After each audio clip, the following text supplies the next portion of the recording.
మీ business ఏదైనా మీ ఊర్లో promotion చేయాలంటే అది సుమన్ టీవీతోనే సాధ్యం. ఇప్పుడే సంప్రదించండి. నమస్తే, welcome to Suman TV Kothagudem. నిన్న రాత్రి కురిసిన ఎడతెరిపి లేని వర్షానికి భద్రాద్రి కొత్తగూడెం వరదలతో నిండిపోయింది. గల్లీ నుంచి మెయిన్ రోడ్ వరకు కూడా అధికంగా నీరు ప్రవహించి రోడ్లపైన నిలిచిపోయి ప్రజలకు ఎంతో ఇబ్బందిని కలిగించాయి.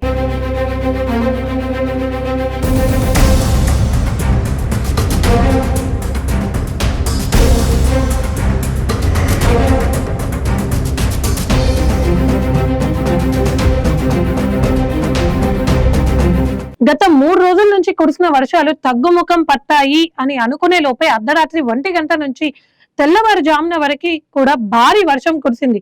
దీంతో పూర్తిగా ట్రాఫిక్ అంతరాయం కలిగి స్కూళ్ళకి, ఆఫీసులకి వెళ్లే వాళ్ళకి ఎంతో ఇబ్బందులు కలిగించాయి. అంతేకాకుండా అధికారులు ఉదయం నుంచి ఈ వరదకి సంబంధించిన ఏరియాలలో నీళ్లని మళ్లించడానికి ఇక్కడక్కడ డివైడర్లను సైతం వేరు చేసి తొలగించారు. కొత్తగూడెం నుంచి ఖమ్మం, హైదరాబాద్ వెళ్లే హైవే, విజయనగర్ కాలనీ, విజయవాడ వెళ్లే హైవే, బస్టాండ్ ఏరియా, హనుమాన్ బస్తీ, మేదర్ బస్తీ, గణేష్ టెంపుల్, ఇలా చూస్తే కొత్తగూడెం అంతా కూడా ఇదే పరిస్థితి.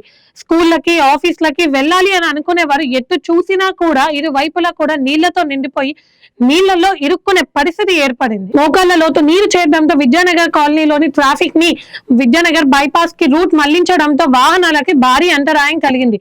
జీవిమాల్ నుంచి విద్యానగర్ వెళ్లే దారిలో అధికంగా నీరు చేరడంతో దగ్గరలో ఉన్న షాప్స్ అన్ని కూడా నీట మునిగాయి. గత సంవత్సరం కూడా ఇక్కడ ఇదే పరిస్థితి నెలకొంది.